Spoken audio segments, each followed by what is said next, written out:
Drug addiction, it's been the plague of modern America, but that could now change forever. What started as a rumor may now actually be an incredible breakthrough in the battle against addictions of all kinds. Tonight, KRON 4's Greg Lyon uncovers the truth behind ibogaine in a special report you'll see only on 4. Wendy, ibogaine has a number of strikes against it. It doesn't come from a modern laboratory, but from an ancient plant. It was discovered not by a scientist, but by a heroin addict. It is mildly hallucinogenic and completely illegal in the United States. But having said all that, when it comes to curing addiction, a reputable scientist believes ibogaine is nothing short of a miracle. I didn't believe it. When I first heard about ibogaine, I thought it was something that needed to be debunked. Dr. Deborah Mash is a professor of neurology and molecular and cellular pharmacology at the University of Miami. She is one of the few scientists in the world to study ibogaine, a mild hallucinogen that comes from the root of a shrub found in West Africa, and was rumored to have the amazing ability to help drug addicts kick their addiction. This didn't come from the Salk Institute. This didn't come from the Scripps Institute. This came from a junkie who took a dose to get high himself. So the original observation came from the underground. Observations from this particular underground are not likely to gain the respect of mainstream society. That first report came in 1962, but decades would pass with little scientific investigation. They were decades during which the cost of addiction in terms of medical care, lost productivity, and crime and incarceration rose to $160 billion a year. The human toll was impossible to calculate. I had been, pretty successful in my life. I had accomplished a lot of things I wanted to do. And then repeatedly, I just watched everything burst into flames and disintegrate because I could not stay off heroin. Patrick Kropa was a heroin addict for 16 of his 35 years. It just gets very tiring living like a slave because you keep chasing this and it's like, you're not getting high. It's just, I must do this every single day just to get normal so I can function. Like most addicts, Kropa tried to quit, but treatment for addiction is notoriously ineffective. Only 1 in 10 addicts manages to return to a drug-free life. Most stay dependent on illegal drugs or their legal substitutes like methadone. I was a spectacular failure at every possible treatment modality, every paradigm, every detox, every therapy. Nothing ever worked. Even as Patrick Kropa despaired of ever kicking heroin, Dr. Mash was petitioning the Federal Food and Drug Administration to allow a scientific test of ibogaine, which by this time had been classified as a Schedule I drug on a par with heroin. In 1993, the FDA approval came through. We had a team of research scientists, doctors, clinicians, psychiatrists, toxicologists, and we wanted to go forward with this. But even with FDA approval, Dr. Mash could not find funding to look into what was, after all, a counterculture drug. In order to complete her project, she had to leave South Florida and go offshore to the island of St. Kitts. In 1998, clinical trials finally got underway. Patients were given carefully prepared oral doses of ibogaine. What happened next astounded the skeptical scientist. Our first round in St. Kitts, we treated 6 individuals, and I will go to my grave with the memory of that first round. It quickly became apparent that 1 dose of ibogaine blocked the withdrawal symptoms of even hardcore addicts and was amazingly effective for heroin, crack cocaine, and even alcohol. I think we're going to see fantastic numbers. I think these numbers are going to be stunning. We'll see why Dr. Mash says that and what it feels like for an addict to take ibogaine with the conclusion of my report tonight at 9:30. Very exciting. That is amazing. Yeah, it is. We'll see you in about half an hour. Okay, good. Okay, Greg. And You're at every possible treatment modality, every paradigm, every detox, every therapy. Nothing ever worked. Well, nothing worked until he met a scientist who had set out to debunk a counterculture myth that a substance derived from a plant could help drug addicts kick their addiction. At the top of our newscast, we told you how the scientist was confounded when she started testing and discovered that the myth was true. Greg Lyon is back now with part 2 of the story of ibogaine, the compound addicts are calling a miracle for curing addiction. Greg? After testing 280 addicts, Dr. Deborah Mash is convinced that ibogaine is simply the best treatment available to help end addiction to opiates like heroin and cocaine. It may also be extraordinarily effective against alcoholism. There are two reasons why. The first, science can measure. The second remains a mystery. I was scared. I was really scared. In 1998, Dr. Deborah Mash of the University of Miami was about to begin studies of a substance known as ibogaine, which comes from the root of an African plant. It was rumored among addicts to be extraordinarily helpful in kicking addiction. But few people outside the drug culture had heard of it, because ibogaine is illegal. It induces visions. It puts people into a 4 to 6 hours state of almost an active dream. It's like a lucid dream. As drug addicts in the studies were about to discover, during that dream state, something extraordinary happens. It's literally like a miracle. It was like nothing has ever worked, and this just did. Patrick Kropa was one of 280 people in Deborah Mash's trial of ibogaine. Patrick was one of the worst opiate addicts, worst heroin addict that I have ever encountered in my life. His arms still bear the scars of years of heroin addiction, and he knows only too well what happened when the flow of drugs into those arms was interrupted. When you're going through withdrawal, you're sweating, you're shaking, you're freezing, you're hot.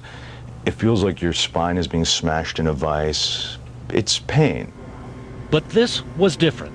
Within 45 minutes of taking ibogaine, he actually felt his addiction leaving him. That moment is the first time in about 10 years that I had actually been clean. Not just detox, but clean. That was it. That was the first time. That was like a miracle. That was 4 years ago. Patrick Kropa has not touched drugs since. I'm saying this, having been on heroin for my entire adult life. I mean, 14 to 30 is a long time. On one level, Dr. Mash understands some of what happens. Ibogaine in the body is metabolized into another compound called noribogaine, and noribogaine appears to reset chemical switches in the brain of an addict. So it resets the opiates, blocks the opiate withdrawal, diminishes craving and desire to use, and it elevates mood. But what of the visions people see? Of those, Dr. Mash understands very little. Only that they are somehow significant to the outcome. It's as if the plant is teaching you something fundamental about who you are as a person and why you've got yourself locked into this intractable pattern of behavior. Ibogaine will not work for everyone, and even for those for whom it does work, it is not a magic bullet. You need treatment, you need social workers, you need case management, you need medications, you need psychiatry. I mean, you need the whole boat of professionalism around this. Having said that, for Patrick Kropa and many of the other addicts in the studies, ibogaine was a lifesaver. It's like if you suffer from terminal cancer and someone goes by and says, oh yeah, by the way, we cured that. We just passed this thing across you and it's gone. Even the skeptical scientist believes this ancient drug from Africa holds astounding promise for the modern world. I think we're going to see fantastic numbers. I think these numbers are going to be stunning. Dr. Mash will present her findings to the Food and Drug Administration next month. She hopes the FDA will eventually authorize further testing based on her results. In the meantime, ibogaine remains illegal in the United States. We're both talking about how remarkable this is. Certainly people with family and friends watching want to know how to get hold of this or what to do. Well, as we said, ibogaine is illegal in the United States. It is, however, advertised on the internet, but you'll get no guarantee of quality unless it's given under medical supervision. And for now, that can only be done overseas. To learn more about that, you can go to cron4.com and click on the News Links button. Thank you, Greg. That's been fascinating. That is fascinating. Keep us up on it. Yeah, we'll look for the FDA's decision on it. You bet. All right.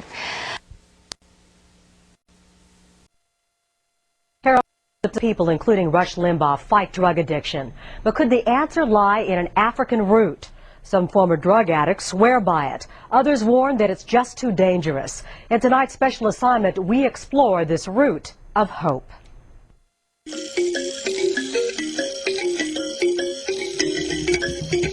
It is worshipped as a magical shrub, used as a spiritual guide. But could this plant found in the jungles of Africa offer hope to countless drug addicts. Heroin, cocaine. I used to do LSD when I was a child. But At age 40, Barbara spends her whole life planning her next fix. You feel good about yourself when you're on heroin? Mm-hmm. Nothing matters. Nothing hurts. Nothing hurts in the fog of heroin. But in the clear moments of sobriety, she admits she wants to start over. I can't keep just doing heroin. I've got to try whatever I can to stop. Barbara is in Vancouver for an experimental drug treatment. Within hours, they will have no feeling of addiction or craving or anything like that at all. Inside of this apartment, Mark Emery says he can treat everything from Vicodin to Oxycontin to alcohol and heroin addiction. His medication comes from the ibogaine plant in Africa. Supporters say one dose reprograms the addict's brain to a pre-addictive state and blocks withdrawal. Well, I hope it works. We'll see how the ibogaine treatment goes for Barbara, but first meet Greg Douglas. The song Fire and Fog is more beautiful than anyone can imagine. He wrote it after kicking a 30-year-long drug habit. Everything on the surface was okay, until at one point I started to make a lot of money.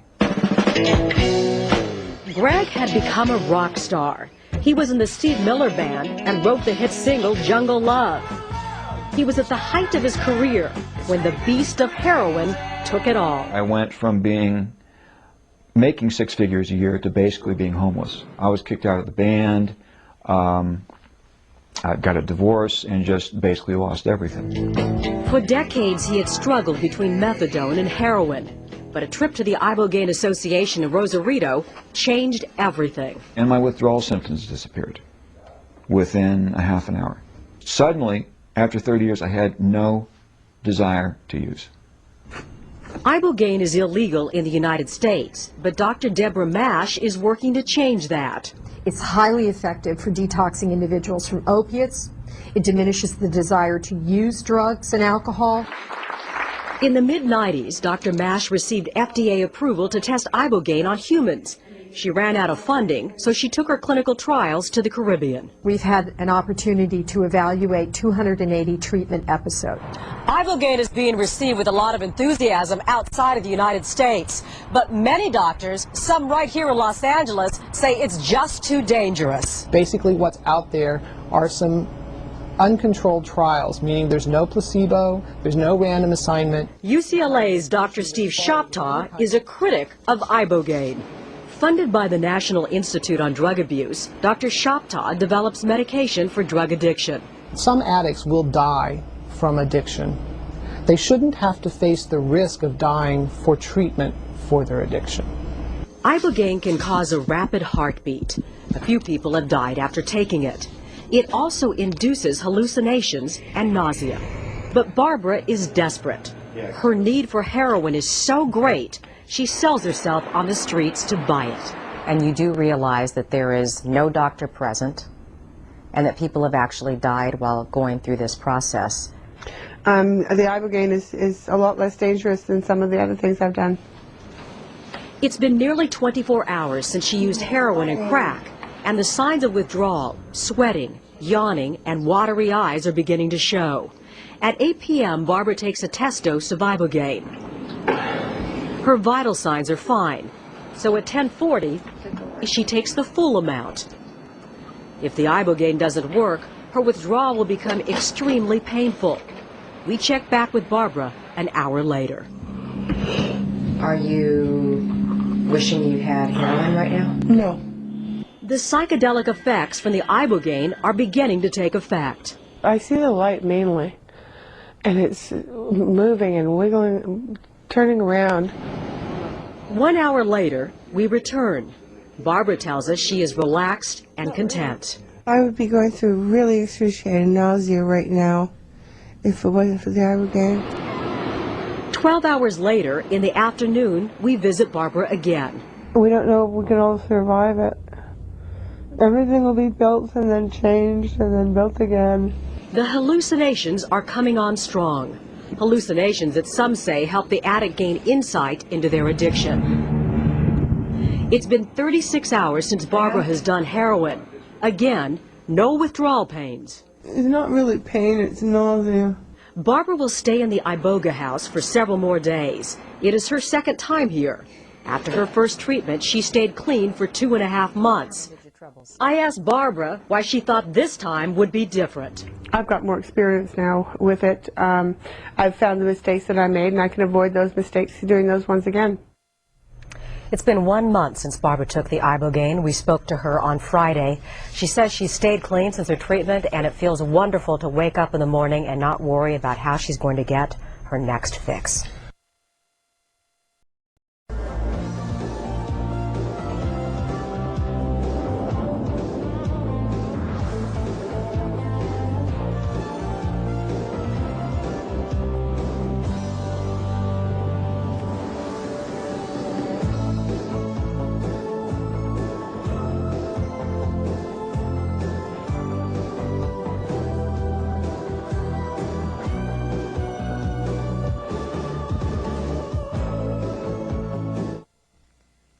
Our next story is about a billion-dollar industry, one that involves hundreds of thousands of people all over the world.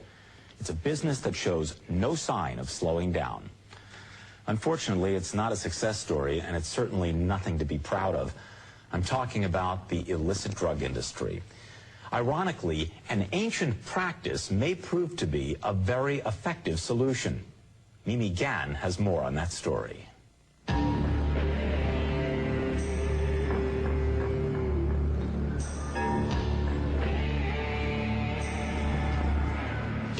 This is the other side of America. Desolate streets, abandoned buildings, shanty towns under freeways. Home to the homeless and the poor. But there is something that binds this part of American society together. Many are addicted to drugs like crack cocaine and heroin. A craving so strong that many people die with their addiction, never overcoming the hunger for the next high. But there may be an answer, a new drug called ibogaine. Ibogaine is extracted from several plant species native to the rainforests of Central West Africa.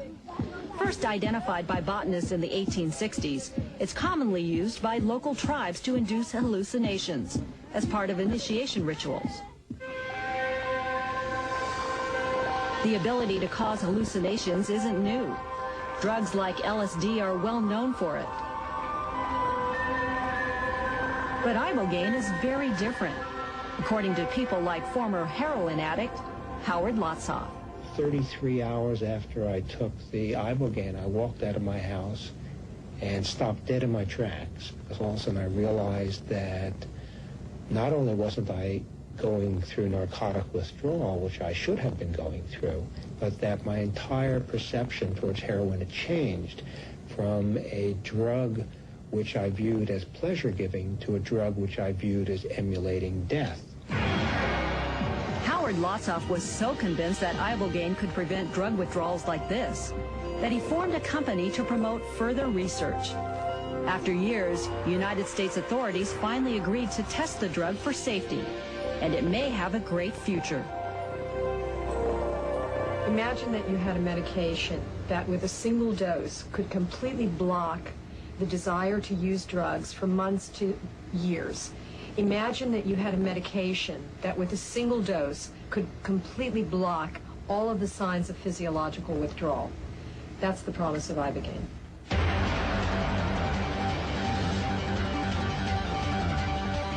Ibogaine affects the cerebellum, the part of the brain associated with learning.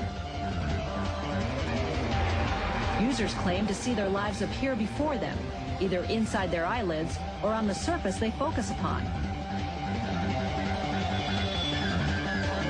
This lasts for many hours, but the most astonishing finding is that when they recover afterwards, their cravings for drugs, heroin, cocaine, and even nicotine somehow seem to disappear. Step up here, I'm going to position you. For now, the questions of safety must be answered. If ibogaine affects the cerebellum by interfering with drug-taking behaviors, it may also damage other cells in the region. If this is true, then cerebella functions like balance, and coordination should be affected. You see those arcs? I want you to shift your weight from the But so ankle far, results are to the encouraging. center, to target the One of a ankle, battery like of that. tests, this Well, this is the sophisticated balance analysis is helping demonstrate the apparent safety of ibogaine. Each of those arcs, try to intersect it by shifting your weights. Very good.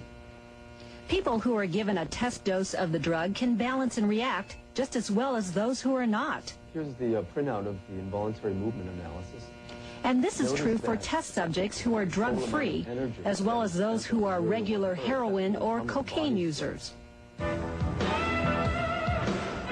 In cities where drug taking is reaching epidemic proportions, ibogaine is sorely needed. But there are still unanswered questions and concerns, and a huge ethical hurdle to overcome. Is it reasonable to treat drug addiction with another drug that also has powerful effects?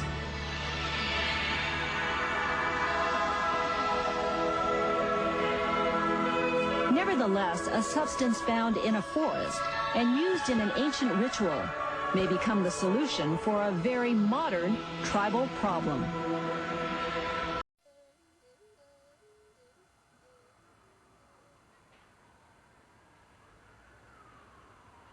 I first discovered ibogaine's effects in 1962. I, like a lot of other young people then and now, were experimenting with drugs, including heroin, and I had become a new heroin user, possibly 3 months, maybe 6 months into use. And I was visiting a chemist I know because I was widely experimenting with drugs, and he went into his freezer and he said, here's something you'll probably be interested in. I said, what is it? He said, it's ibogaine. I said, what can you tell me about it? He said, well, it's a hallucinogen from Africa and it lasts 36 hours. And I took the dose of ibogaine, and I was on the way to see a psychologist at the time. And the drug was reported to take effect in 7 hours, except it took effect in 1 hour. So I tell the driver, who was the person who I had given the drug to originally, that this is happening now. It's not taking 7 hours. So by the time I got to my psychologist's appointment, the drug was fully effective. And I got out of his truck and I started walking across the street, and suddenly something said, look behind you. And I looked behind me, and there were like 7 distinct images of myself. And as one image would leave my body, the last one that I saw would disappear. So I walked into my psychologist's office, and I said, I'm on ibogaine. Turn on your tape recorder, and I'll tell you what I'm seeing. And I went through my session with the psychiatrist. And I got home, and I still didn't realize what had happened, because I did not take ibogaine to stop my heroin use. And about 23 hours into it, all of the exotic effects of ibogaine had stopped, and you're just left with exhaustion. And the last thing I can remember saying to myself before I fell asleep was, why in the world did you take this drug? I'm going to sleep for 2 weeks. And then what happened was, 3 hours later, I woke up completely refreshed, and I still didn't realize what had happened to me. And I got dressed, and I walked out of the house, and I walked down the steps of my family's house, and I stopped dead in my tracks on the street, and suddenly I realized that I was not in heroin withdrawal. And immediately after I realized that I wasn't in heroin withdrawal, I realized that my perception toward heroin had entirely changed. Where previously I had viewed heroin as a drug which gave me comfort, I now viewed heroin as a drug which emulated death. And the very next thought into my mind was, I prefer life to death.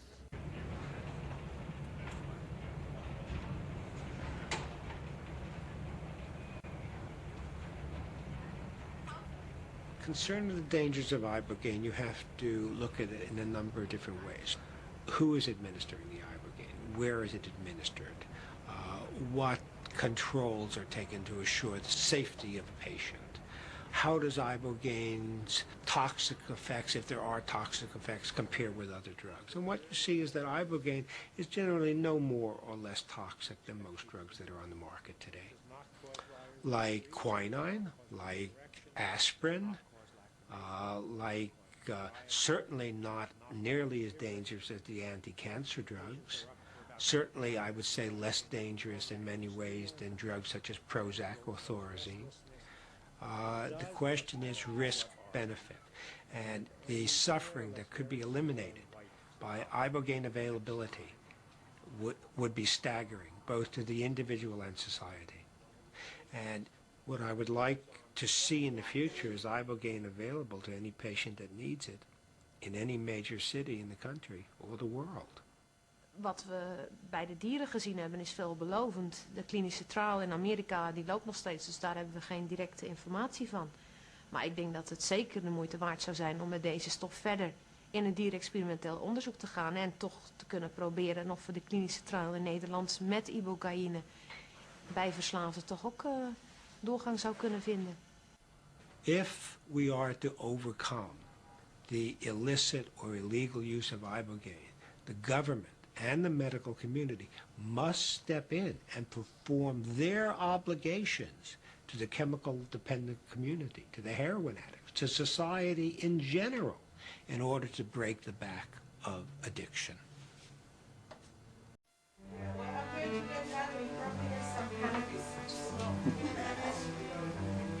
Okay, talk now, Dimitri. Sure. Oh, okay. Just Because it's one and There's the dog. there's I don't sit. I mean, I had to stop taking heroin. I had to stop. And so far I've stopped. It's the longest I've ever gone, 2 days. It's actually the longest I've ever been clean, I think, from heroin. Yeah, that's true.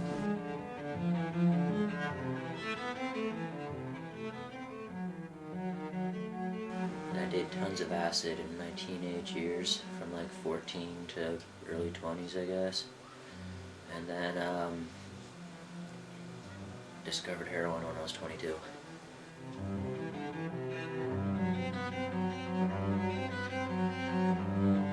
ibogaine saves lives, valuable lives of people who are just lost.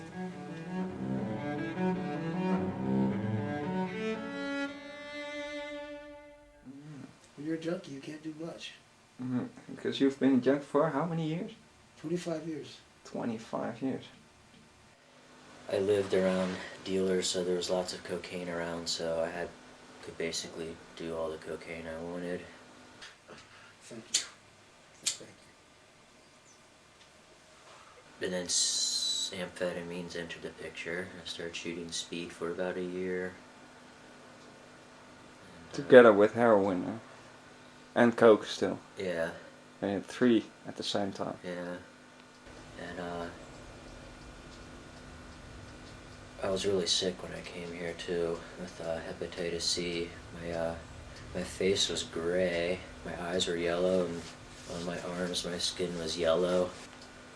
You know, I've lost a lot of people, have died, I've gone through a lot of stuff in the last couple of years, and I'm sick of it. I want to start living again.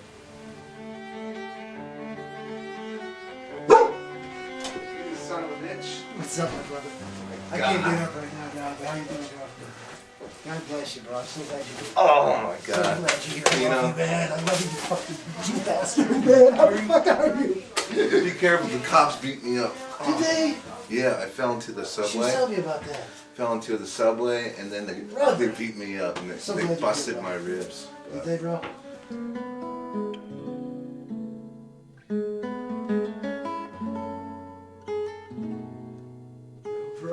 Glad you finally did this. This is the only treatment. This is the only thing.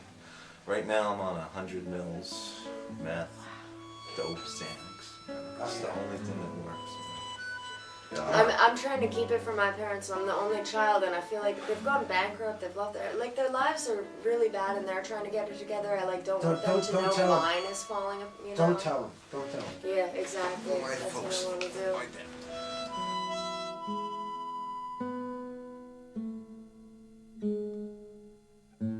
I really do not want to go back to doing drugs again, because it's just a slow suicide. Look, man, my old lady's dead. I mean, my baby's dead. Everyone's dead, man. Everyone. That's what I was talking Everyone's to dead. Sarah. We're the only ones left. That's what I was We're the only telling motherfucker Sarah. from New York alive. You are it. I know. You use heroin. I know. That's it. That That's whole it. scene. I swear to God, that's it. Oh, you too. Yeah, we're the only one, and we should have been the first ones dead.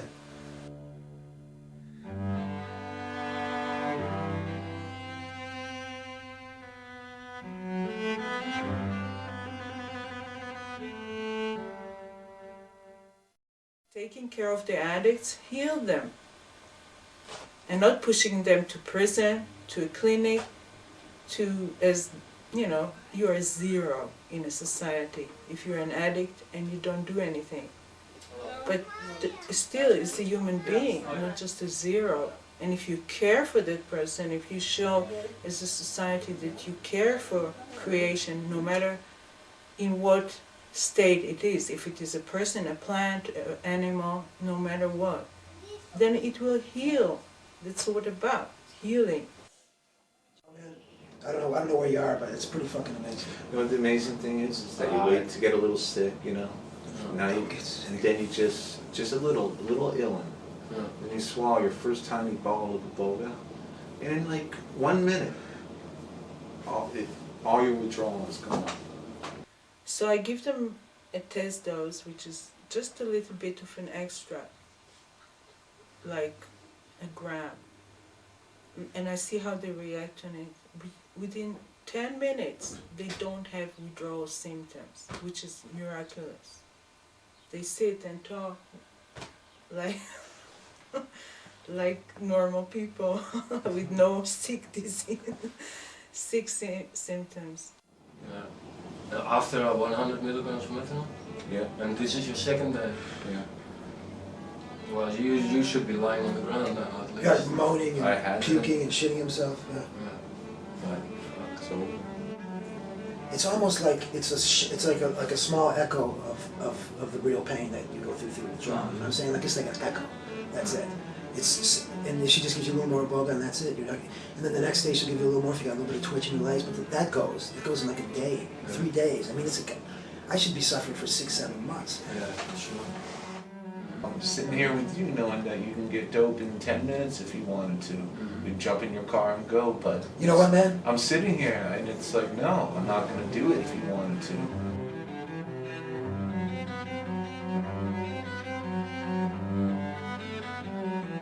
I got a pocket full of money. I have no desire at all. You know, and there would be no way. 5 days ago, I'd have been out the door with this guy already. No question about it.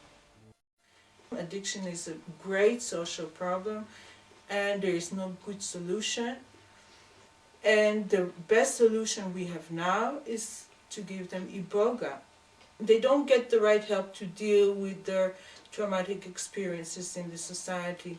There is not enough social workers who want to listen to all those problems, you know. Mm-hmm.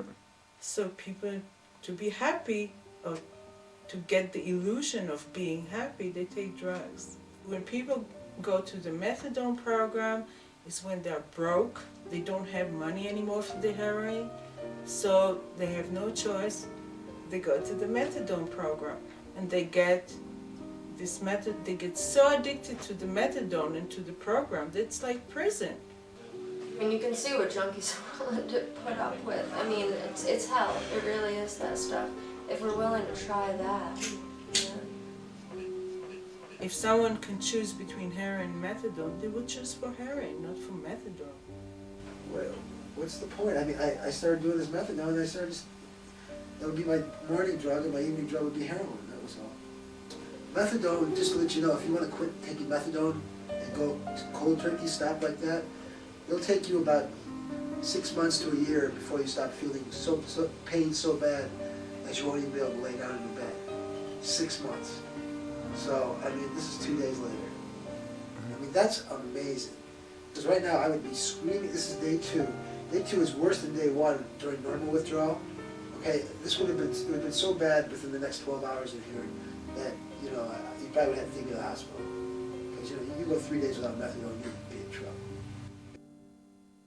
And the thing is, as long as the addict doesn't deal with his traumatic experiences, which we all have, but of course they're the addiction is about not dealing with problems. As long as they don't deal with the problems, they always will relapse. The way I think about iboga, why it works so well on a therapeutic level, is that while you're on it, it allows you the opportunity to basically communicate with your subconscious, and the subconscious we usually don't have access to. Things that are buried in their subconsciousness, what they didn't want to deal with all those years, they come up. It's like the computer has to be reset. And you just, the iboga does it. Reset the computer in the brain.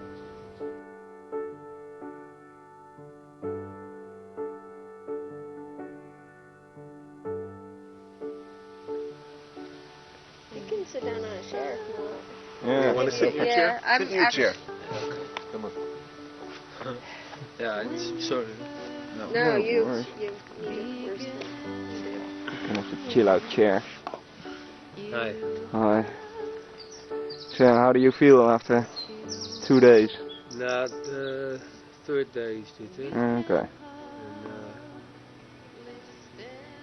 Nou, ik heb nog steeds niet geslapen, maar ik ben wel veel verder dan waar ik anders zou zijn geweest zonder ibogaine. Het is wel heel duidelijk dat het iets met je doet, waardoor je zeg maar een soort je hersenen worden gereset of zoiets. I realized on it that I had been afraid of myself, afraid of what was in my mind. Like, to lay in the dark at night, awake, unable to sleep, would have been horrific a week ago. I just hated doing it. I was just afraid of what was in my mind. I was afraid it was like a dark pit with like demons and pain. And then during this trip, I was scared, and then the iboga started coming on stronger, and I went into my mind and I saw myself at like 15 or 16, right around when I started making choices in different directions. And then you look at yourself as if you are the observer of yourself. You know, you look at yourself as you are not that person. And my young self showed me now around my mind, and it was just happy. It was amazing. Like, there was nothing to be scared of inside myself. And it was just so significant. That it was a crucial lesson. I absolutely needed that. It's all the things that we've blocked and stuffed down and suppressed all our life, and during the treatment a lot of that stuff pops up, and we can step kind of out of ourselves and look at our life going all the way back into childhood in a very objective perspective.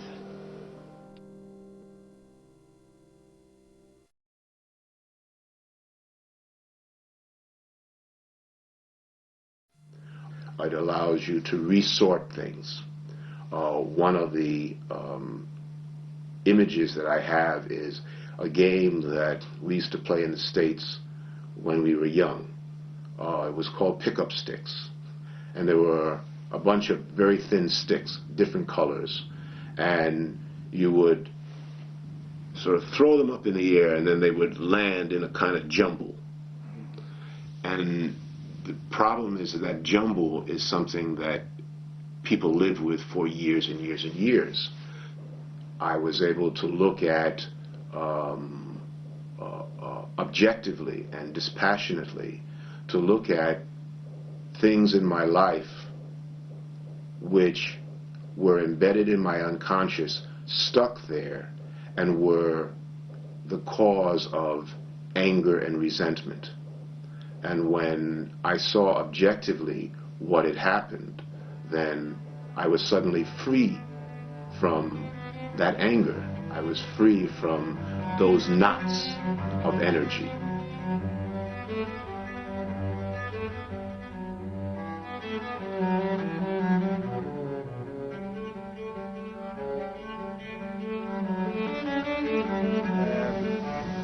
But the first part anyway, you sense that your ego or your mind structure is collapsing, so you don't have these same rigid thought patterns holding your mind in place, and it just drops away.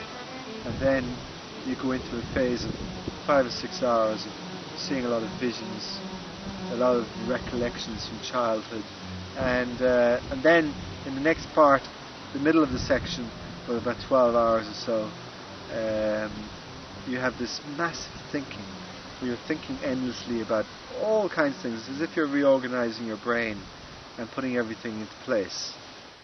So it lets you experience all the emotions that you put away or something? Yeah, or? yeah.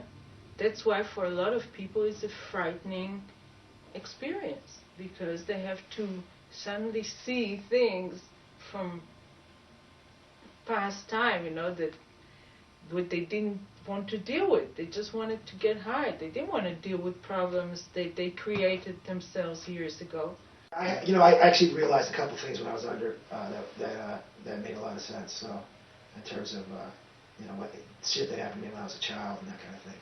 So, but you know what? I'm okay with it. It wasn't my fault. I'm okay with it. So that's pretty amazing too. I mean, just it comes up, we get clarity on the issue, and then we move on to the next thing. It's pretty amazing. It's not like you spend 6 hours just like, oh my God, how could I have done that? It's just like, oh. So suddenly it's like a movie coming in front of you. What have I done? Where have I been? What have I been doing? How could it happen to me? So I got to see basically my own subconscious and what's going on inside me from outside of myself. So I got to see it objectively, which is a really difficult thing to do. Usually I have to go to therapy for like 20, 30 years to get any results in that.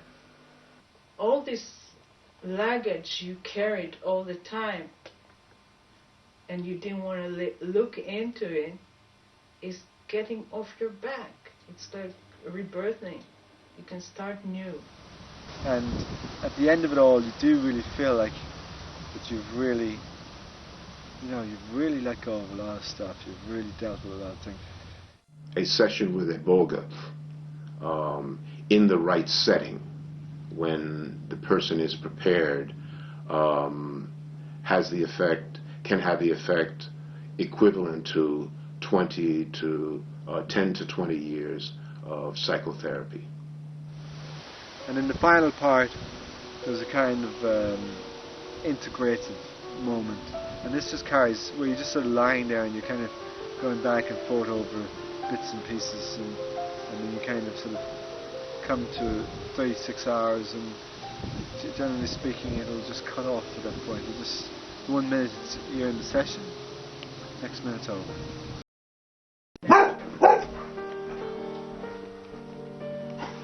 I was on 100 milligrams of methadone, which is a pretty high dose, and taking a lot of heroin every day, plus cocaine. And it just got to the point where I couldn't do it any longer and live for very much longer. I just can't believe it's been 2 days. I cannot believe this. Otherwise, yeah, I mean, if it was a normal withdrawal of 3 months, I would be hypersensitive for the whole time, and for probably 6 months to a year I'd be completely hypersensitive and relate with the worst kind of addicts you see on the street. But with the ibogaine, I don't have that. I relate with people who are clean, because I'm clean right now. That's my reality. I'm like munching out. He's eating. He hasn't slept, but he's eating. Think about it, It's like he hasn't done smack or methadone in days, and he's eating. Yeah. That's not supposed to be possible. Ja. That is not possible. He never experienced that.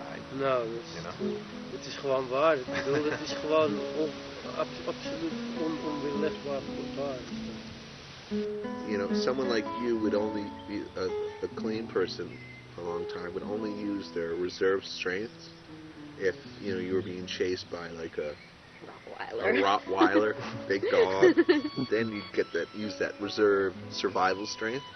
But people like us who have had these addictions for years, you are forced to rely on that kind of reserve excess energy as, you know, just to get by, you know. And so when you come out of the iboga, yeah, your system, the only uncomfortableness, and it's sometimes misconstrued as like a last lingering part of a withdrawal. It's not. It's just this condition of a depleted system. Whatever chemicals had been off balance, leading me towards depression and so forth, they're not off balance now. I'm happier than I've been. I can't even remember when I've been my mind feels sustainably happy. It's focused amazing. I'm going to go back and really tell off my counselor, you know, 'cause she was so negative. These people were so negative. Like, you know, just have to accept that the rest of your life's going to be fucked. You're going to be dead. You know, essentially. In a nutshell, and then you sign on the dotted line. Right. Yes, And you owe my the life money. is going to be fucked. Yeah, Stacy. and I owe you money forever. And double, triplicate. Yep. So, you know, I kind of wanted to go there and be like, oh, I'm so sick. I'm so sick. Oh, well, you better get some methadone in you, and get the methadone, go like that. Throw it down. So at this point, basically, I'm going to be using Sarah's house as my home base and kind of watching and learning from her about these treatments and learning to do these treatments, hopefully. Okay. And then, so eventually, at some point in time, I'll have enough knowledge and confidence to do these treatments myself somewhere else in the world where it's legal to do it. And whereabout are you thinking of doing it? You don't want to go back to the States? No, it's illegal in the United States. Ibogaine's just as illegal as heroin there. And it's pretty amazing. That's something that actually like is good for you and gets you off hard drugs is just as illegal as the hard drugs, and that you can go to jail for getting someone off of drugs. It's back-asswards laws. I just want to go back and get it on the record. Just on the record, I took iboga. And, you know, just tell whoever I see there, just the people I ran into at the clinic day to day who have been on crack and coke and pills and methadone, and just tell them that what I took, why I'm not coming back. I just want to share it with them, and that knowledge, I mean, just sharing that knowledge with them is just so crucial. Eventually the truth will, you know, it's just the truth. It's not a lie. It's the truth. It's the real rapid detox for anything. The society is doing the same thing to the addict what the addict is doing to himself. They don't want to deal with it. They don't like to deal with those problems. So, here, if you're an addict, here you have heroin for nothing, you have methadone for nothing, but you're still an addict. It's the same as the addict is treating himself, you know. He doesn't want to deal with those problems. If we want to change, they say in Holland, if you want to change, you have to start with yourself. Change the world, something. Als je de wereld wil veranderen, moet je met jezelf beginnen. And I just trust that it's going to be good, because I do it with all my heart. You know what, Ray, there's no need for you to suffer anymore. I mean, that's the thing that you guys need to know. No need to suffer anymore. Doing something that's supposedly medically impossible, you know? And they still don't want to believe that this is the nature's antidote to heroin and methadone.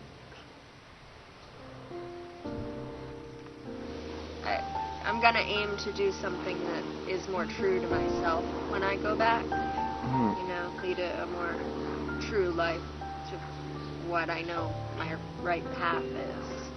That's another thing iboga's good for, is it helps, just reminds you of who you truly are, what you truly want. So, looking forward to going back and, like, getting started on the life I've been knowing all along that I've wanted. I feel I've been through the healing journey, and I've done enough work that my life is in my hands now. That's what I'm trying to keep in mind for my trip, is that I'm looking at Dimitri and Adam, my husband, and just keeping in mind that, you know, no matter what I have to go through there, when I go into the trip, it's definitely worth it. Absolutely. Just keep in mind that I get to start again. I'll be free. It's a pretty amazing experience. Like all those years that I was doing heroin and going through withdrawals cold turkey, every time I would keep thinking to myself, there's got to be something on this planet that alleviates Which pain? this pain, this withdrawal. There's got to be something out there. Of all the plants out there in the rainforest and in the world, there's got to be something. So, and there is. It's not going to stop till you wise up.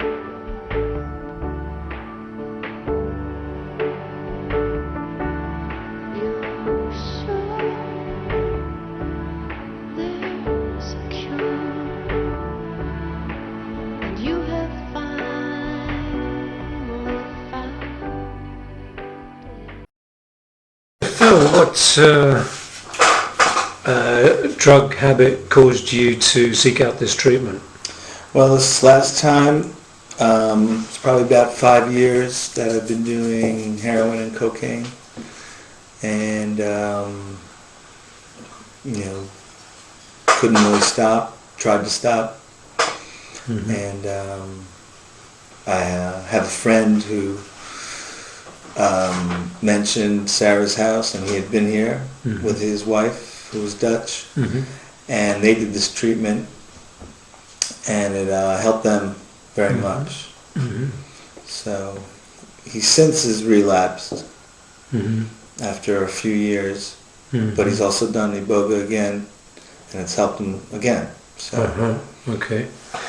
And what other treatments had you tried before? I've been to rehab. It's kind of a therapeutic community where it's probably a step below prison. And it was pretty tough. Yeah. And 12 steps, methadone program. And none of those helped? Methadone helped, but it's still a medication. And you're still on something. Yeah. And you need it every day, and you know, you can't function without it, so it's no way to live. And so I was looking for something that would take away everything. Anxiety medication. I was on Lexapro, take Xanax sometimes. You know, so all the drugs, alcohol is pretty much out of my system, I think.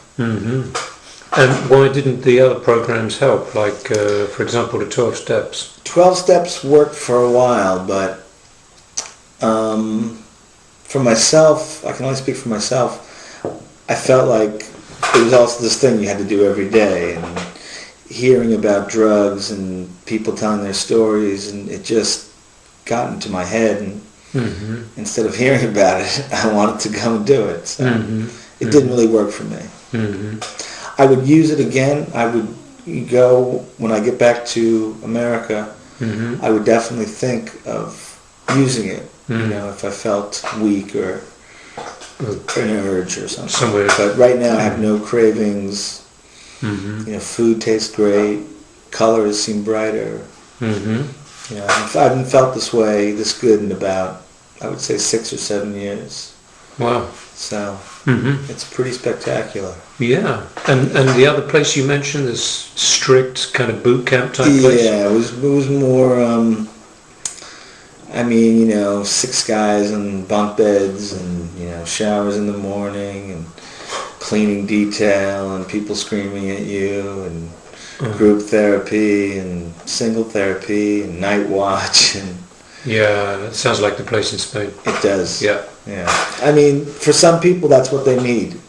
A lot of people, if they're court appointed, you know, if a judge says prison or this, they'll choose that.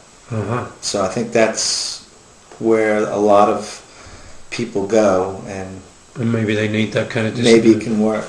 Yeah. Yeah, and so you heard about Sarah's house through these friends of yours in New York? Yes, and also there's a video out about Iboga, and at the end of it they mentioned Sarah's house website. Is that? Oh, yeah. Is that the one on YouTube? No, it's a video, it's a DVD that's available. I don't really know what it's called. Rite of Passage. And it talks about this clinic in Mexico. Yeah, that guy, yeah. So that, you know, I watched that with my my parents. All right.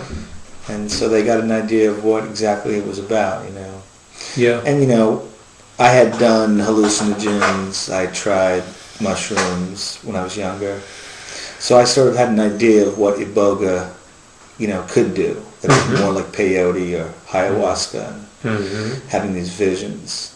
Yeah. And being in this kind of dream wake state, which I remember very well, and having some visions of kind of this parade of African people playing like percussion over me at one point, and just the lights were, you know, kind of throbbing.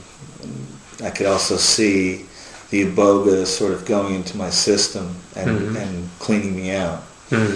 So, and what happened was, after maybe 6 or 7 hours, I started moving.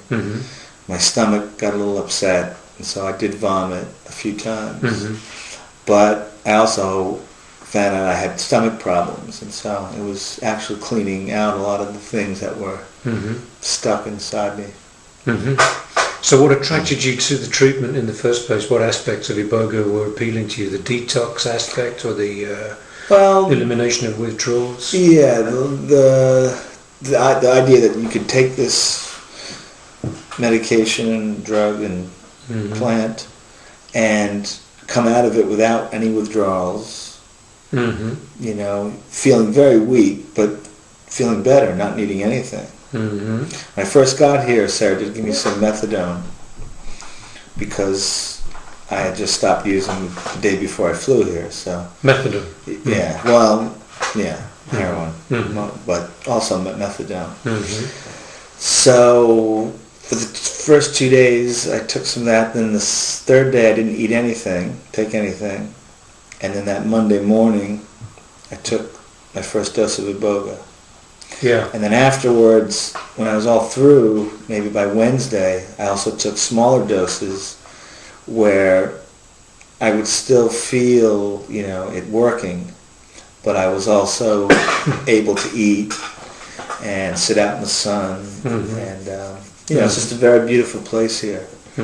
I had an opportunity to do it in New York in a hotel room, you know, and I think this was a better choice.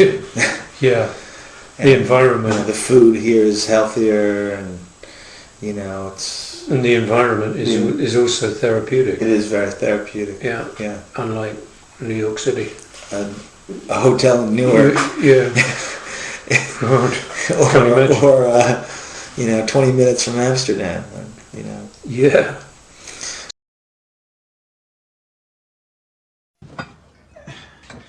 There's empty bottles of methadone.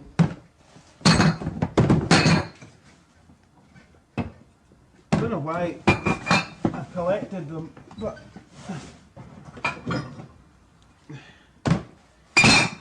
it was, I guess, if I got really stuck, ran out, I could get the dregs at the bottom. See, there's tiny little bits at the bottom, but I just want to get rid of them now. Just sit there, having myself linked with this stuff.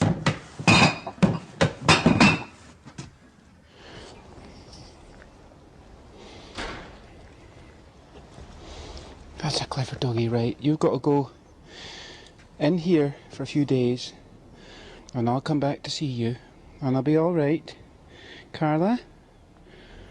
Eh? I took my wee dog over to a friend's house and set off to London for the treatment. 'Cause I was so there was no going back.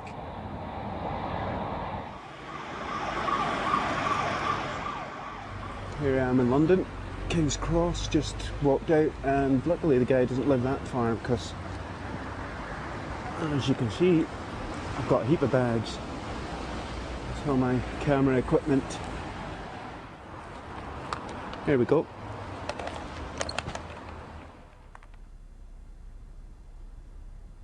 I've made contact with Edward, one of the underground network of people willing to treat addicts with ibogaine, this legal but unlicensed substance.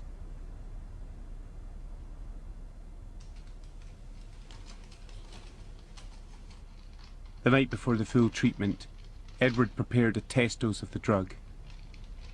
I wasn't expected to feel much, but it was important to see if I would have an allergic reaction. Okay, here we go. There's a warrant.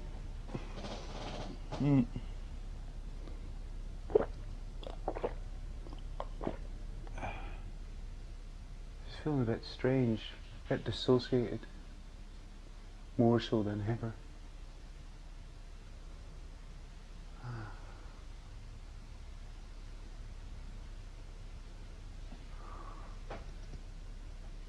So here I am, back where we began this film, taking ibogaine.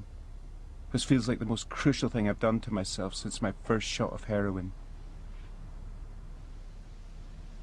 I'm frightened about the enormity of losing myself and not being aware that loss of identity in supreme drug use. You know, a supreme moment, I meant to say. What am I talking about?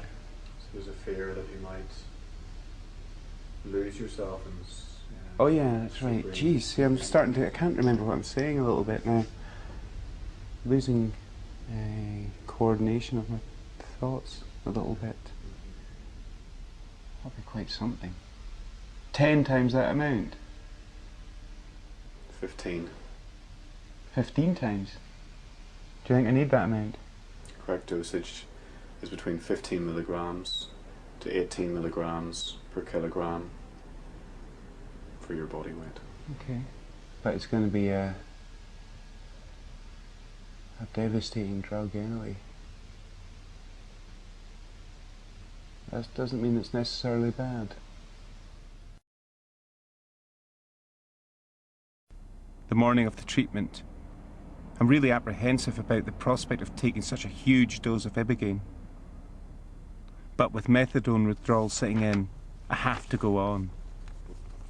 So what we're going to do, we're going to stagger the dose.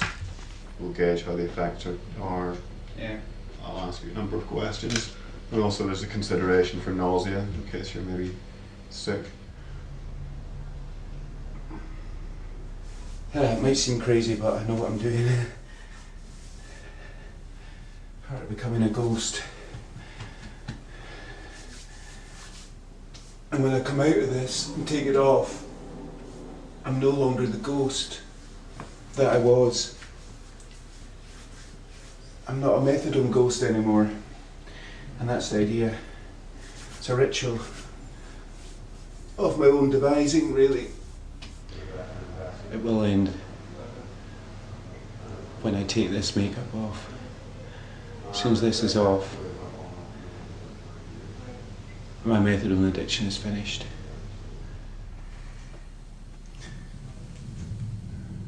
Okay, you might as well just get 10:20 a.m. I take the first of the capsules. No point putting it off.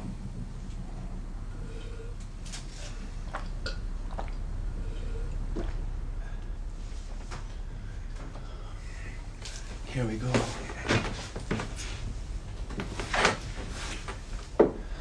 "40 minutes in, I experience the first effects. A wave of fear hits me. I'm scared. It's okay. You're allowed to be scared. Oh God. Let yourself feel the fear.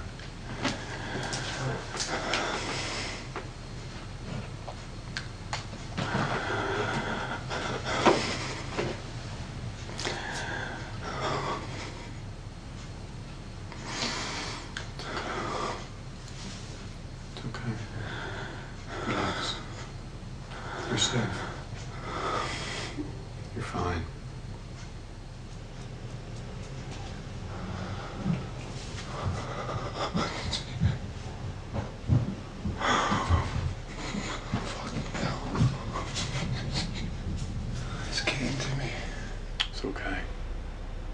You're allowed to be scared.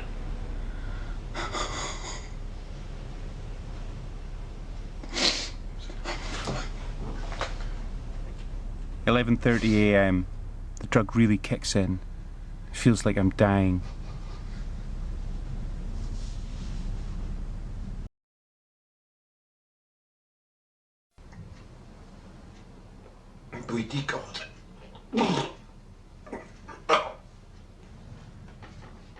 Within a couple of hours, I lose all sense of identity. I don't want to go any further. I've had enough. Oh, God. You take it, come on. But I still need to complete the treatment with more capsules. Do one last one. There's very little in it. Here you go. Come on. No. Take it. You need to take it. The last of the capsules send me spiralling into a very strange space. This is what the Bowetti tribe call the dream phase. I can't think who or what I am. This is a fucking bizarre drug. Getting some funny, witty distortions. Spaceships and orange boots. The strange visions grow stronger. My pulse rate slows right down.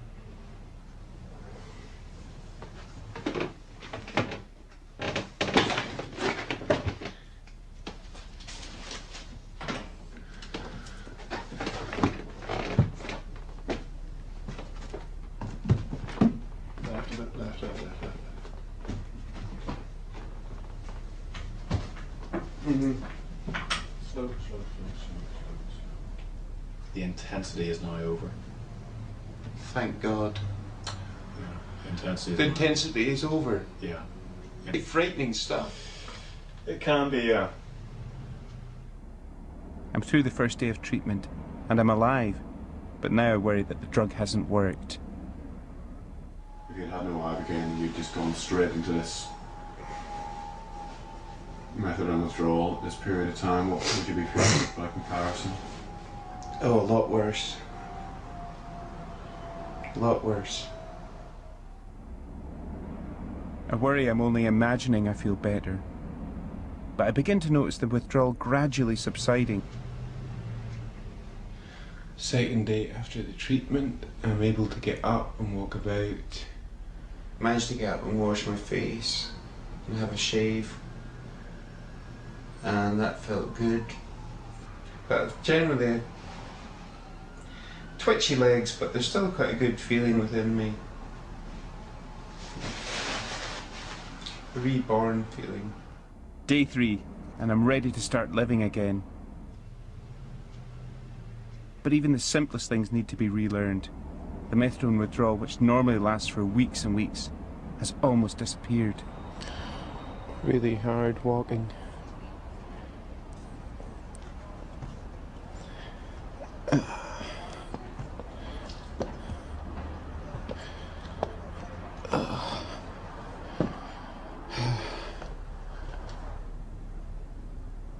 I could hardly walk a couple of days ago, and now I can walk, you know, a bit better and a bit better. Still a bit weak. Yeah, definitely. But yeah, it's definitely worked. There's no doubt it's definitely worked, Edward. You've done well. I mean, I know that I would never get over that treatment after all those years of taking methadone. I'd never be able to kick that habit, and you've done it. Okay, just stick my hand out. Okay. Cheers. Take care. See you later. Yeah. Speak to you soon. Yeah, take care now. See you later. I've now had a decent couple of nights' sleep. I feel little of the usual hellish withdrawal from methadone. But time will tell if I'm completely rid of my addiction.